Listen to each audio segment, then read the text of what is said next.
साथियों नमस्कार, मैं सौरभ आपका स्वागत करता हूं। दोस्तों, आज मेरा मन हुआ आपसे बात करने का सेल्फलेस सर्विस के बारे में, यानी कि निस्वार्थ सेवा जिसे हम कहें, या हम जो बचपन से सुनते हैं कि सेवा परमो धर्म के बारे में। दोस्तों, सेवा परमो धर्म एक ऐसा शब्द है संस्कृत में जो कि चरित्र में उतारने का एक वाक्य है। सेवा परमो धर्म यानी कि हमारे चरित्र में जो आ जाए, और ऐसे बहुमूल्य चरित्र में ऐसे कहूँगा कि सेवा की भावना जिस व्यक्ति के अंदर होती है, ऐसे चरित्र वाले व्यक्ति इंसान एक अच्छे इंसान तो होते ही है, बल्कि वो महामानव होते हैं। सेवा भी अलग अलग प्रकार की होती है, चाहे वो राष्ट्रीय सेवा हो, माता पिता की सेवा हो, समाज की सेवा हो, जीव जंतुओं की सेवा हो, गरीबों की सेवा हो, या धर्म की सेवा हो। ये सेवा करने वाले लोगों के मन में हर समय एक आत्मसंतुष्टि होती है, और आत्मसंतुष्टि के बीच में उनके जीवन में वो हर दिशा में, चाहे वो किसी भी दिशा में जाए, वो निश्चित ही सफल होते हैं। साथियों, कहते हैं कि विश्व की कोई भी जाति होगी, धर्म होगा, परंपरा होगी, रंग होगा, लेकिन सेवा भाव या मानवीय मूल्यों की एक अनमोल पहचान के रूप में हमारे देश में देखा भी गया है। और बहुत सारे लोग हमारे आसपास ऐसे होते हैं जो निस्वार्थ सेवा भी करते हैं।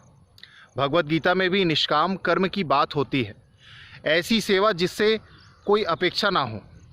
साथियों, जब हम किसी की सेवा करते हैं, इससे हमारे मन में और हमारी आत्मा दोनों को एक परम शांति अनुभव होता है। सेवा ही एक ऐसा माध्यम है जिससे किसी क्षेत्र की गरीबी भी दूर की जा सकती है। सेवा ही विश्व में विश्व शांति का उपदेश देता है। इसीलिए कहते हैं कि सेवा परम धर्म है। चाणक्य के अनुसार यदि आप किसी का भला करोगे तो भला का उल्टा लाभ होता है, और यदि आप किसी पर दया करोगे तो दया का उल्टा याद होता है। विश्व की कोई भी जाति होगी, धर्म होगा, परंपरा होगी, रंग होंगे, लेकिन सेवा भाव ये मानवीय मूल्यों की एक अनमोल पहचान के रूप में है।